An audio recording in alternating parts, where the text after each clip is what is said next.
श्री शिवाय नमस्तुभ्यम। हर हर महादेव महाराज। विशेषकर मेरी माता बहन है, आप सभी लोग जानते हो कि ये श्राद्ध पक्ष चल रहा है और ये जो 15 सितंबर सोमवार के दिन इस पवित्र भाद्रपद महीने की नवमी तिथि पड़ रही है, यानी कि श्राद्ध पक्ष की नवमी तिथि। अभी पितृपक्ष चल रहा है, तो इसमें जो भी तिथि है सारी विशेष तिथियां हैं, जैसे कि श्राद्ध की नवमी तिथि। और दोस्तों, शिव महापुराण की कथा में बताया गया है कि सोमवार की अष्टमी या नवमी तिथि का बड़ा महत्व होता है, जैसे कि सोमवार की नवमी 15 सितंबर। देखिए, आप सभी को पता है कि अभी श्राद्ध पक्ष चल रहा है, यानी कि पितृपक्ष। और इस श्राद्ध में यदि हम कोई सा भी उपाय करते हैं तो स्वयं हमें हमारे पितरों का आशीर्वाद प्राप्त होता है। उसी प्रकार से महाराज जी 15 सितंबर सोमवार श्राद्ध नवमी के दिन ये तुलसी की लकड़ी का दीपक, एक चुटकी हल्दी और 11 वाले उपाय को अवश्य करें। और आप सभी को पता है, यदि कोई सा उपाय है तो वह केवल और केवल तुलसी लकड़ी का हल्दी दीपक 11 चावल वाला उपाय।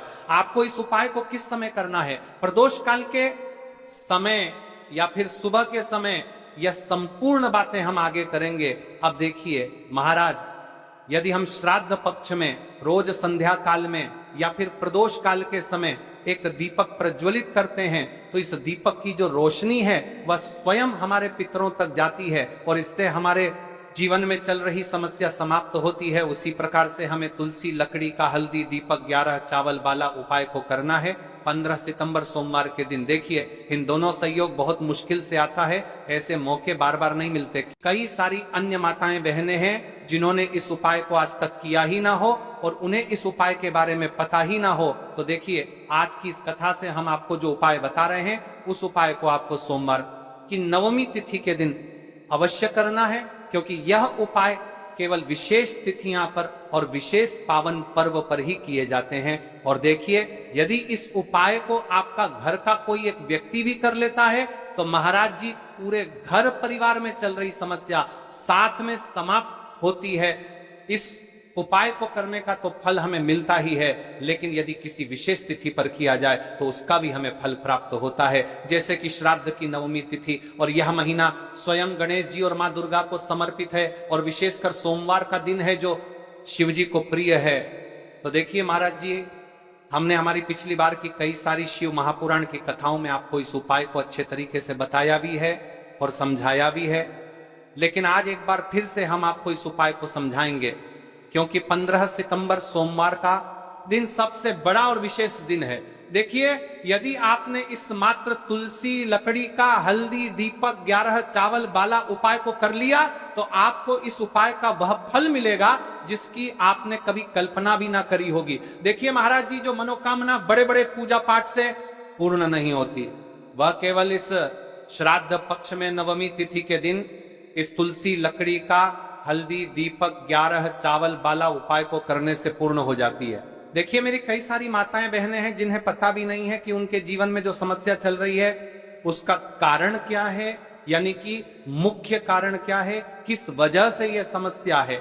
मतलब भाई जीवन में जो अटकनें आती हैं जिनका कारण अक्सर हमें पता ही नहीं चलता, वे कई बार पितृशक्ति या घर की अनुचित ऊर्जा के कारण होती हैं। श्राद्ध पक्ष वह काल है जब हमारे पूर्वजों की स्मृति का प्रभाव सबसे अनुभवी होता है, उनके प्रति आदर अनुष्ठान से उनके सुख और मार्गदर्शन का अनुभव मिलता है।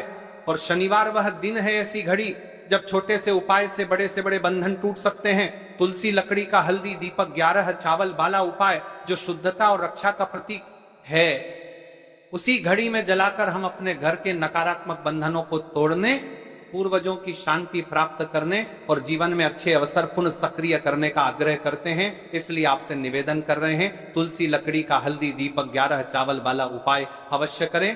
देखिए महाराज जी, हम आपको आगे चलकर संपूर्ण बातें बताने वाले हैं कि इस उपाय को आपको किस प्रकार करना है, सामग्री कहां से लेनी है, किस समय करना है, कैसे करना है। ठीक है, तो आपको इस कथा के अंतिम तक बने रहना है।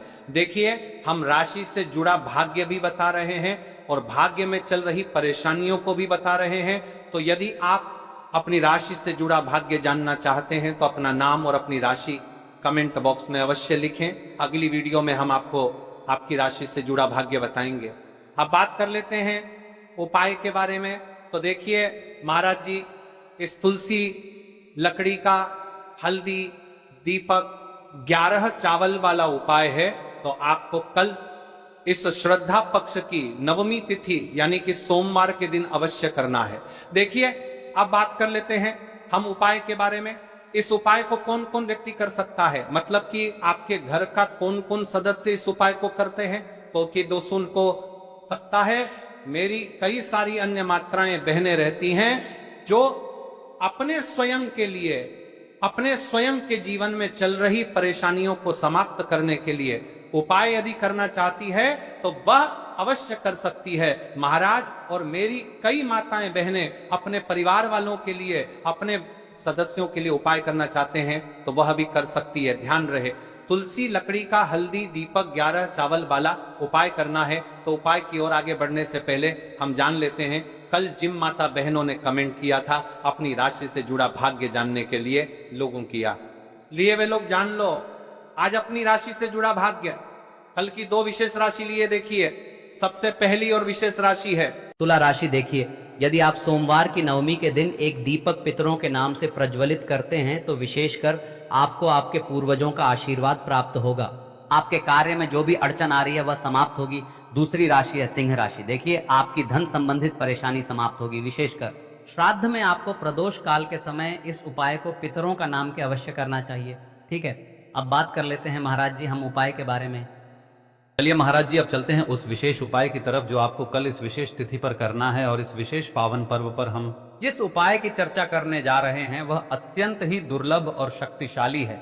यह उपाय न केवल भक्त की मनोकामनाओं को पूर्ण करता है बल्कि उसके जीवन के समस्त कष्टों का निवारण भी करता है। उपाय की सामग्री देखिए महाराज, मात्र तुलसी की लकड़ी से बना दीपक, 11 चावल के दाने और 1 चुटकी हल्दी, ये तीनों वस्तुएं देखने में सामान्य प्रतीत होती हैं, तो इनका महत्व और शक्ति अद्भुत है। जब इन्हें सही विधि से सच्चे मन और श्रद्धा के साथ शिव मंदिर में प्रयोग किया जाता है तब यह उपाय अलौकिक परिणाम प्रदान करता है। तो देखिए, तुलसी की लकड़ी का दीपक, 11 चावल के दाने और 1 चुटकी हल्दी। तो सबसे पहले आपको हम दीपक के बारे में बताते हैं। तुलसी की लकड़ी का दीपक, तुलसी माता का वर्णन शास्त्रों में अत्यंत पवित्र माना गया है।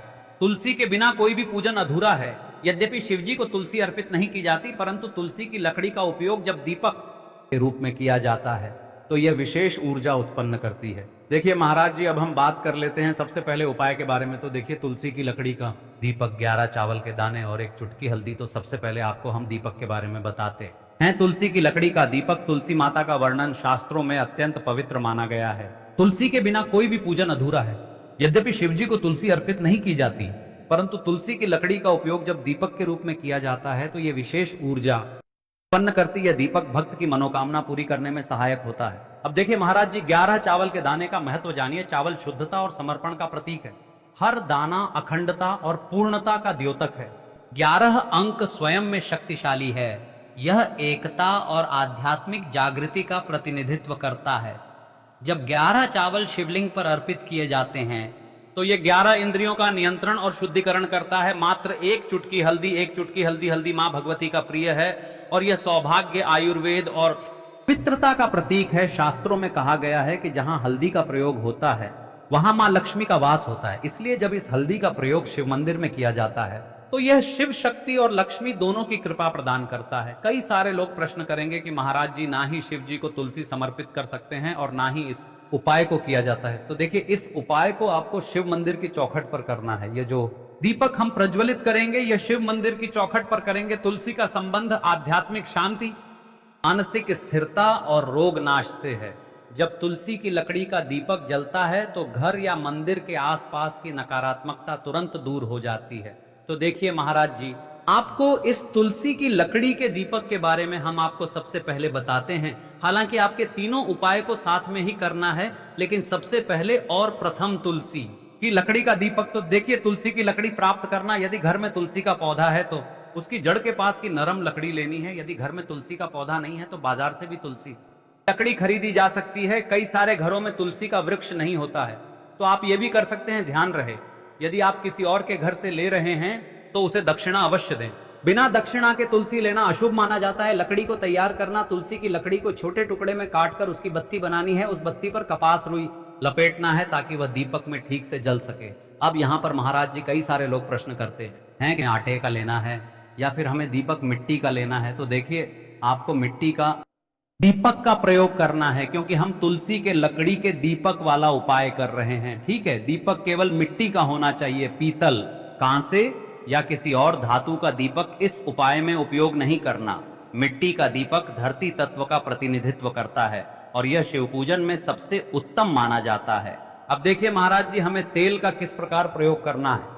तो देखिए, तेल का प्रयोग इस दीपक में तिल का तेल या घी का प्रयोग करें। तिल का तेल पापों का नाश करता है और घी समृद्धि व शांति का वास कराता है। अब कई सारे लोग प्रश्न करते हैं कि महाराज जी, आपने हमें यह तो बताया ही नहीं कि कितने दीपक का उपाय करना है, आखिर दीपक कितने बने हैं। तो देखिए, कितने दीपक जलाने चाहिए। यदि समस्या बहुत बड़ी है, जीवन में गहरा संकट है, तो 5 दीपक जलाने चाहिए। यदि सामान्य कामना है तो 1 दीपक भी पर्याप्त है। हर दीपक जलाते समय यह भावना रखें कि हे भोलेनाथ, यह दीपक मेरी अंधकारमय जीवन राह को प्रकाशमय करे। जे के महाराज जी, तुलसी के लकड़ी के दीपक वाला उपाय है, यह कोई साधारण उपाय नहीं है। तो आपको क्या क्या सावधानी बरतनी है। दीपक को शिवलिंग पर प्रत्यक्ष रूप से न रखें, इसे मंदिर की चौखट पर या बनाए गए स्वस्तिक पर रखें। दीपक जलाते समय मन में शुद्ध भाव होना चाहिए। दीपक बुझने के बाद उसकी राख को पवित्र स्थान पर ही विसर्जित करें महाराज जी। जैसे ही तुलसी की लकड़ी का दीपक जलता है, वैसे ही साधक को एक अलग ही शांति का अनुभव होता है। मन का तनाव समाप्त होता है। आंखें बंद करके जब दीपक की लौ के सामने बैठते हैं तो लगता है कि यह लौ सीधे आत्मा से संवाद कर रही है। यह लौ मानो भगवान शिव के आशीर्वाद का प्रतीक बन जाती है। अब देखिए महाराज जी, हम बात कर लेते हैं 11 चावल के दाने वाले उपाय के बारे में। ठीक है, 11 चावल का धार्मिक महत्व महाराज जी। चावल अन्न केवल भोजन का साधन नहीं है, बल्कि इसे पूर्णता, शुद्धता और अखंडता का प्रतीक माना गया है। वेदों और पुराणों में अन्न को अन्न देवता कहा गया है। अन्नम ब्रह्मेति व्यजानात्, यह उपनिषद का कथन है। अर्थात अन्न स्वयं ब्रह्म है। इसलिए जब भक्त शिव जी को चावल अर्पित करता है तो वह केवल एक दाना नहीं चढ़ाता, बल्कि अपनी आत्मा और जीवन का समर्पण करता है। अब सबसे महत्वपूर्ण प्रश्न उठता है कि 11 चावल ही क्यों शास्त्रों में कहा गया है कि मनुष्य के शरीर में 11 इंद्रियां होती हैं। जब भक्त 11 चावल के दाने शिव जी को अर्पित करता है तो वह अपनी 11 इंद्रियों को भगवान को समर्पित करता है।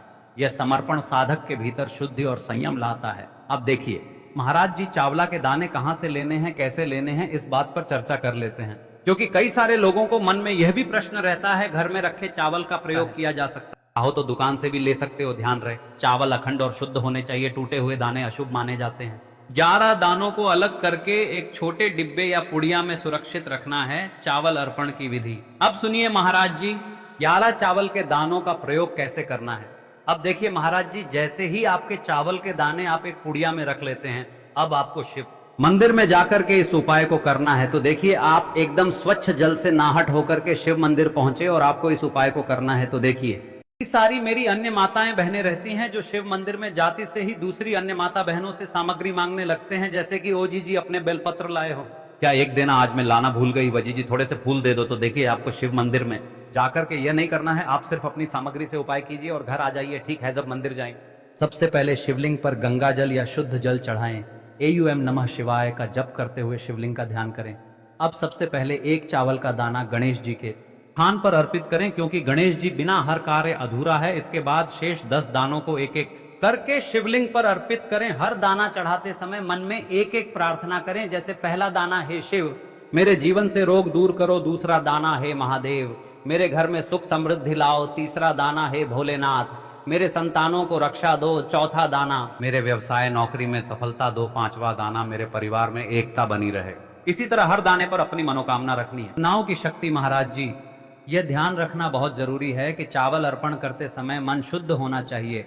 अगर चावल चढ़ाते समय मन में संदेह होगा तो उपाय फल नहीं देगा, लेकिन यदि दानों को अर्पित करते समय हृदय से प्रार्थना होगी तो भगवान शिव तुरंत सुनेंगे। चावल का आध्यात्मिक प्रभाव, चावल का रंग सफेद है। यह शांति और पवित्रता का प्रतीक है। जब सफेद चावल शिवलिंग पर चढ़ाए जाते हैं तो यह साधक के जीवन से अज्ञान और अशांति को मिटाकर ज्ञान और सुख प्रदान करता है। 11 दाने सामूहिक रूप से पूर्णता का भाव लाते हैं। प्रत्येक दाना चढ़ाते समय यह मंत्र बोल सकते हैं, ओम त्र्यंबकम यजामहे सुगंधिम पुष्टिवर्धनम उर्वारुकमिव बंधनान मृत्युर्मुक्षीय मामृतात, या केवल ओम नमः शिवाय का जाप भी पर्याप्त है। उपाय करते समय अनुभव, जब भक्त एक एक चावल का दाना अर्पित करता है तो वह अनुभव करता है कि उसका हर बोझ, हर कष्ट शिवजी को सौंप रहा है। हर दाना एक प्रतीक है दुख का बोझ हटाने का और सुख का द्वार खोलने का। अब देखिए महाराज जी, हम बात कर लेते हैं, एक चुटकी है हल्दी के बारे में, यानी एक चुटकी हल्दी के उपाय को सर्वरोगनाशिनी कहा जाता है। यह शरीर की प्रतिरोधक क्षमता बढ़ाती है, मन को शुद्ध और शांत करती है और रोग शोक को दूर करती है। आध्यात्मिक दृष्टि से हल्दी साधक के आभामंडल को स्वर्णिम प्रकाश से भर देती है, और जब कोई व्यक्ति इस हल्दी वाले उपाय को करता है तो उसके जीवन से परेशानियां भी समाप्त होती है और मनोकामना भी पूर्ण होती है। जो मनोकामना बड़े बड़े पूजा पाठ अनुष्ठान से पूर्ण नहीं होती, वह मंत्र इन उपायों से पूर्ण हो जाती है। क्यों केवल एक चुटकी हल्दी? अब प्रश्न उठता है, केवल एक चुटकी ही क्यों? एक चुटकी का अर्थ है संकल्प और विश्वास। उपाय में परिमाण नहीं बल्कि भावना देखी जाती है। छोटी सी मात्रा में भी हल्दी अपार शक्ति प्रदान करती है यदि उसे श्रद्धा से अर्पित किया जाए। उपाय का श्रेष्ठ समय, शास्त्रों में प्रत्येक उपाय का समय विशेष महत्व रखता है। इस दीपक और हल्दी चावल के उपाय को करने के 2 मुख्य समय बताए गए हैं। देखिए महाराज जी, अब बात कर लेते हैं इन उपायों को। आपको एक साथ में करना है, और हाँ, इन उपायों को आपको किस समय करना है? सुबह के समय करना है, प्रदोष काल के समय करना है, या फिर आप हमसे ही प्रश्न करना चाहते हैं कि महाराज की सबसे उत्तम समय कौन सा है? तो देखिए, सबसे पहले हम बात कर लेते हैं सुबह के समय के बारे में। सूर्योदय से पहले का समय, जिसे ब्रह्म मुहूर्त कहते हैं, सबसे उत्तम माना जाता है। इस समय वातावरण शांत होता है, नकारात्मक ऊर्जा न्यूनतम होती है और साधक की एकाग्रता सर्वोच्च रहती है। सुबह शिव मंदिर में जाकर उपाय करने से दिन भर शुभता बनी रहती है। अब देखिए महाराज जी, हम बात कर लेते हैं प्रदोष काल के समय की। तो देखिए, जो प्रदोष काल का समय है, सूर्यास्त के समय और उसके बाद का लगभग 2.5 घंटे का समय प्रदोष कहलाता है। यह समय विशेष रूप से शिव जी को प्रिय है। प्रदोष काल में दीपक अर्पण करने से जीवन के सभी पाप और बाधाएं दूर होती हैं, शिव जी को प्रसन्न करने के लिए। प्रदोष व्रत का उल्लेख भी पुराणों में है, इसलिए भक्त चाहे सुबह करें या संध्या प्रदोष काल में, दोनों ही समय यह उपाय अत्यंत प्रभावकारी होता है। उपाय करते समय सावधानियां, शुद्धता का ध्यान रखें। मंदिर जाते समय मन और तन की शुद्धि बनाएं। स्नान करके ही उपाय करें। सकारात्मक भाव रखें। उपाय करते समय मन में कोई नकारात्मक विचार या संदेह न लाएं। दीपक न बुझने दें। दीपक को ध्यान पूर्वक रखें ताकि वह स्वयं बुझे नहीं, अन्य से चर्चा न करें। उपाय करते समय उसे गुप्त रखें। यह व्यक्तिगत साधना का हिस्सा है। अन्नदान का संकल्प। उपाय के बाद यदि संभव हो तो किसी गरीब को अन्न या वस्त्र दान करें। देखिए महाराज जी, आपने उपाय तो कर लिया, अब हम बात कर लेते हैं एक चुटकी हल्दी के बारे में। मतलब आपको इस एक चुटकी हल्दी वाले उपाय को किस प्रकार करने हैं, कैसे करना है। ठीक है, घर चुटकी हल्दी लेकर चलें। यदि चाहें तो उसे छोटे कागज में बांधकर या किसी छोटी डिब्बी में रख सकते हैं। मंदिर जाते समय उसे अपने साथ रखें और यह भावना रखें कि यह हल्दी मेरे घर में सौभाग्य, सुख और शांति लाएगी। शिव मंदिर में हल्दी का प्रयोग जब आप मंदिर पहुंचे और दीपक व चावल अर्पित कर लें, तब हल्दी का प्रयोग करें। सबसे पहले मंदिर की चौखट या प्रांगण में हल्दी से स्वस्तिक या AUM का चिन्ह बनाएं। यह चिन्ह शुभता और मंगल का प्रतीक है। इसके बाद तुलसी की लकड़ी वाले दीपक को उसी स्वस्तिक पर रखें। दीपक ज्वलित करें और मन ही मन प्रार्थना करें। हल्दी का आध्यात्मिक प्रभाव, जब हल्दी का स्वस्तिक बनता है तो मंदिर में एक सकारात्मक ऊर्जा का चक्र उत्पन्न होता है। यह चक्र साधक के जीवन में समृद्धि का द्वार खोलता है। हल्दी मां लक्ष्मी को अत्यंत प्रिय है, इसलिए जहां यह उपाय किया जाता है वहां दरिद्रता और कष्ट टिक नहीं पाते। हल्दी का प्रयोग करते समय यह मंत्र बोलें, ओम ह्रीं श्रीं क्लीं महालक्ष्मी नमः, या फिर शिवजी से प्रार्थना करें, हर हर महादेव।